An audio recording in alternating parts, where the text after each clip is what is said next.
Voy a pedir al equipo que nos grabe. Mire, antes de que comenzara la conferencia de prensa mañanera del presidente López Obrador, estábamos teniendo una conversación muy interesante con el doctor Salvador Ávila, historiador, especialista en geopolítica, sobre un libro que escribió y que es, déjeme decirle, una joya, Voces y Ladridos.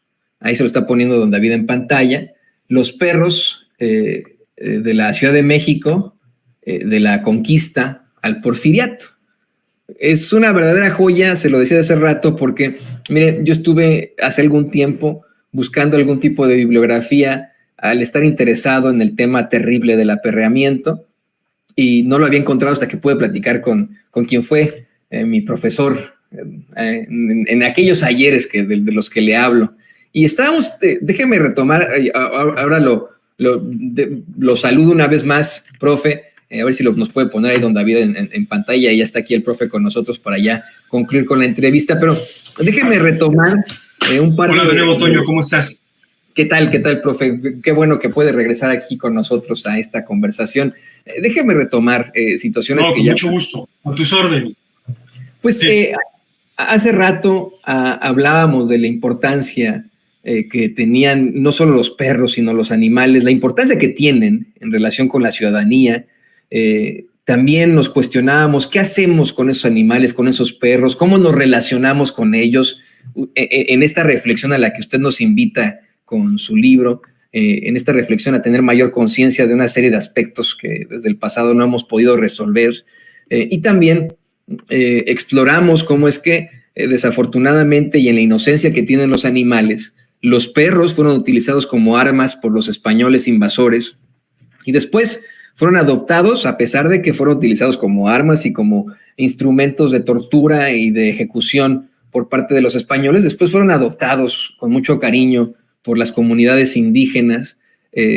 También hablamos de cómo es que tenemos que reflexionar en que los tiempos pueden ser diferentes, pero este tipo de circunstancias continúan presentes en nuestra sociedad, y los perros son una proyección tal vez de nuestras patologías. También hablábamos pues de cómo es que no debemos tampoco caer en extremos o en excesos, pero en efecto sí podemos pensar en que todo este tipo de conceptos de lo que usted analizó en su libro se puede aplicar hoy en día. ¿Qué le parece que concluimos este tema? Porque quiero hacerle una pregunta también sobre algo que se planteó en la mañanera y que sé que usted va a tener una reflexión muy importante al respecto, pero lo dejamos con la palabra en la boca cuando comenzó la mañanera, así que déjeme decirle que el micrófono es suyo. Bueno, mira, entiendo que tienen una cuestión de horarios muy apretada, muy ajustado. El libro da para una conversación extensa.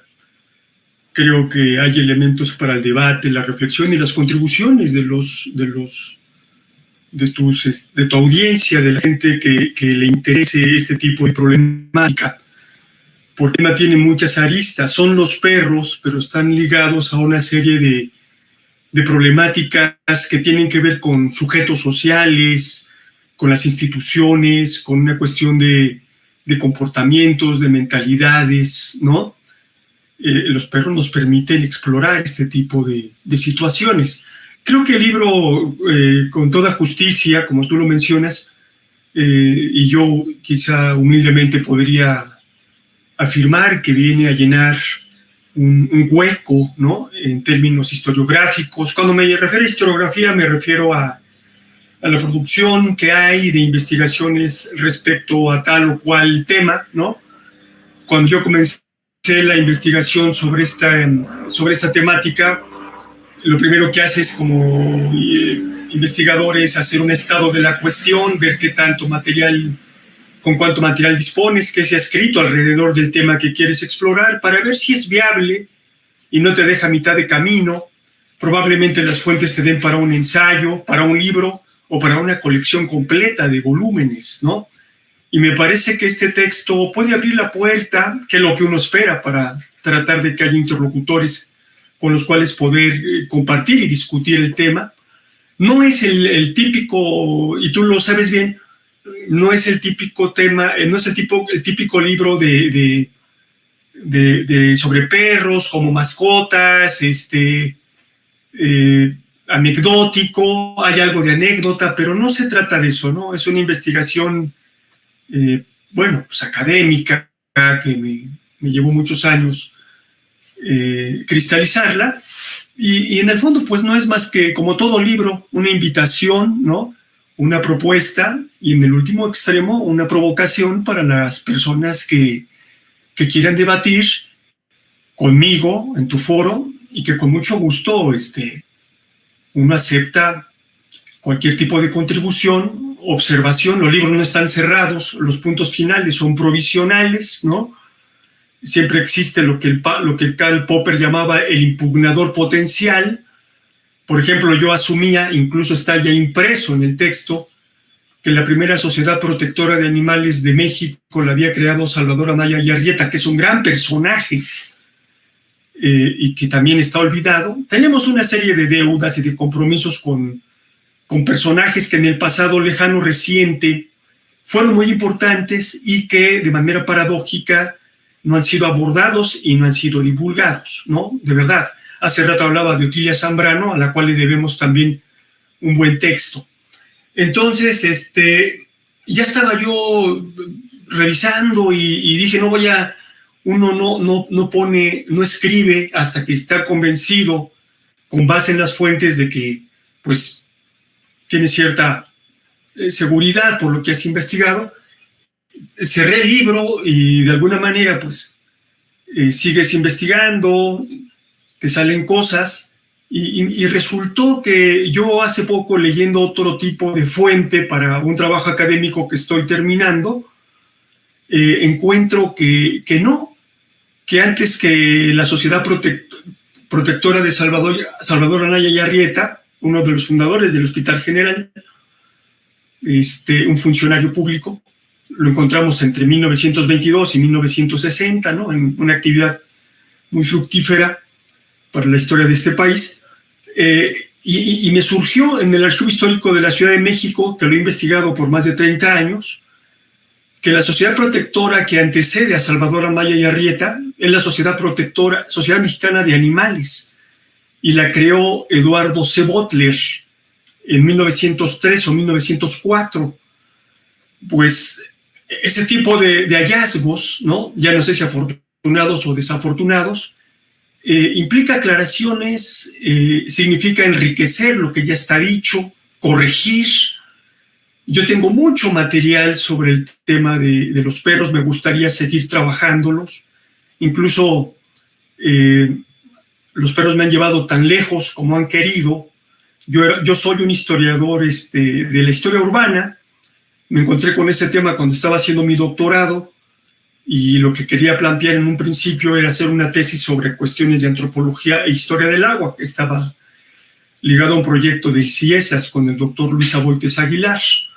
Y entonces uno encuentra material que es fundamental, ¿no? Lo que permite seguir adelante en una investigación, y si lo dejas pasar, estarías cometiendo un grave error, ¿no?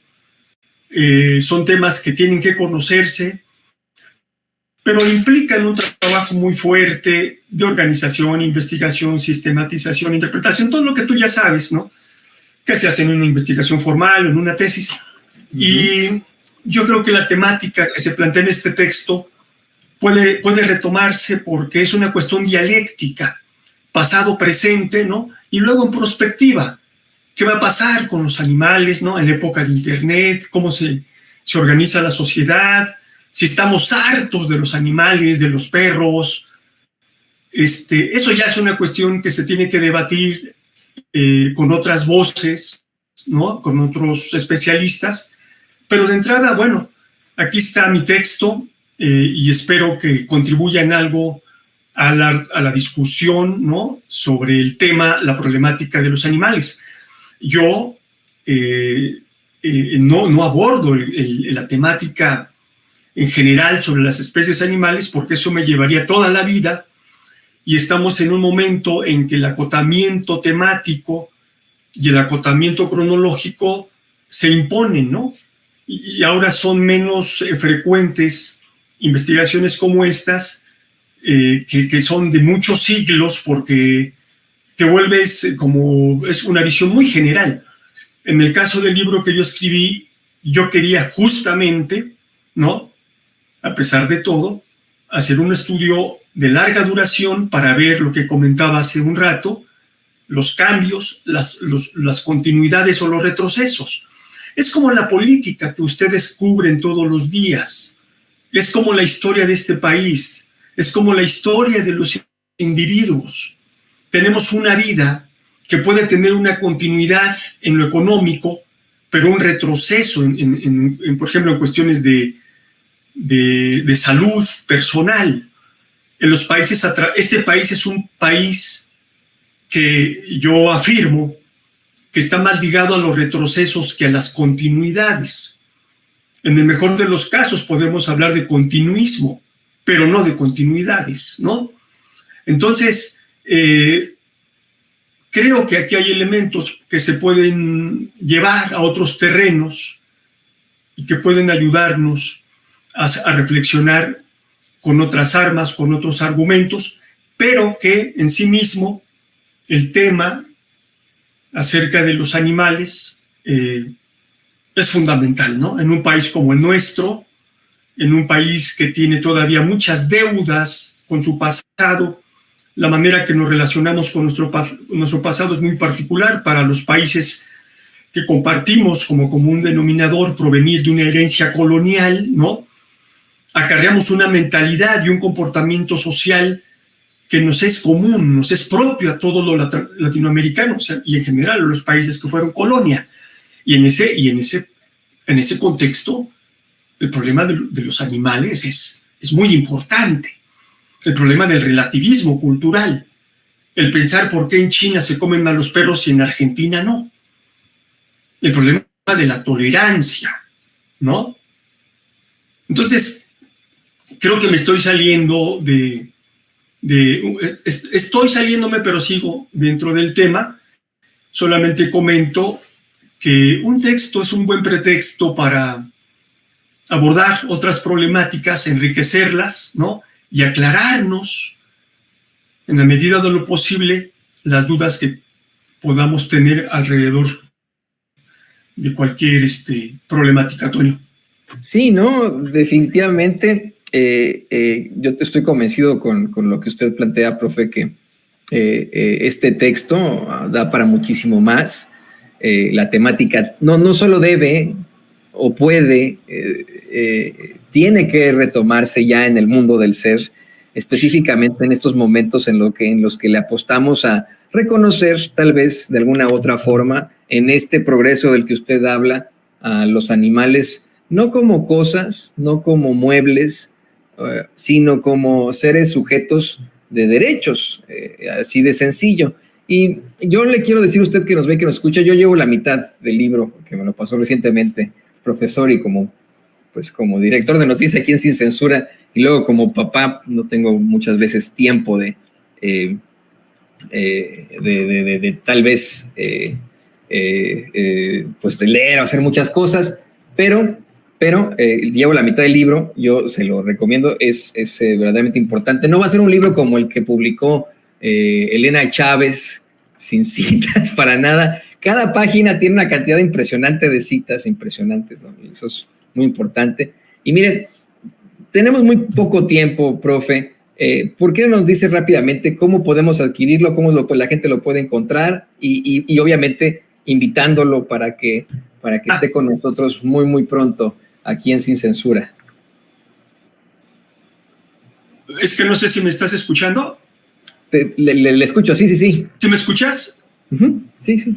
Bueno, nada más quería decir esto, ¿no? Dos cosas y te contesto ya lo último. Es que a lo mejor las personas a veces no nos ponemos a pensar en general. Yo no lo hacía, ¿no? Este libro me ha sensibilizado, de verdad, porque el libro habla sobre los perros, es una historia de los perros de la calle. Los perros domésticos no eran un problema en el pasado, quizás no lo sean ahora. Los perros callejeros sin dueños, sí lo eran y ameritaban una serie de políticas públicas, de discusiones. En algún momento en la colonia, los perros constituían una discusión, era un asunto de Estado, ¿no? De verdad, en los ayuntamientos. El primer bando que hay sobre perros es de 1532. Se anticipan mucho a muchos de los bandos que constituyen los gremios, ¿no? Que van a conformar en términos de organización política a lo que va a ser después Nueva España. Y el otro aspecto que no me quiero desviar es que nos preguntemos o reflexionemos que en el siglo XVI, y si quieres antes, ya no me meto en una discusión con Descartes o Schopenhauer, en el siglo XVII, en el siglo XVIII, el concepto de animal, el concepto de perro, el concepto de ser humano, el concepto de mundo, es diferente. ¿Sí me explico? Entonces, si fuera de esta discusión te pones a rascarle un poquito, ¿no?, en todo lo que está escrito en términos filosóficos, cuando dice Jacques Derrida, al animal se lo ha maltratado filosóficamente desde siempre, ¿no? Hay un parteaguas cuando llega Schopenhauer y comienza a decir, ¿no?, los perros sienten, a lo mejor no son como el ser humano, pero hay que tratarlos, hay que ser agradecidos, hay que tenerles compasión. Entonces, en términos de pensamiento filosófico, hay cambios en cuanto a la concepción que tenemos respecto al animal en general y respecto al perro en lo particular. Es una discusión muy interesante que sí está abordada, no está concluida y que amerita todavía una discusión a fondo. Son temas verdaderamente interesantes, ¿no?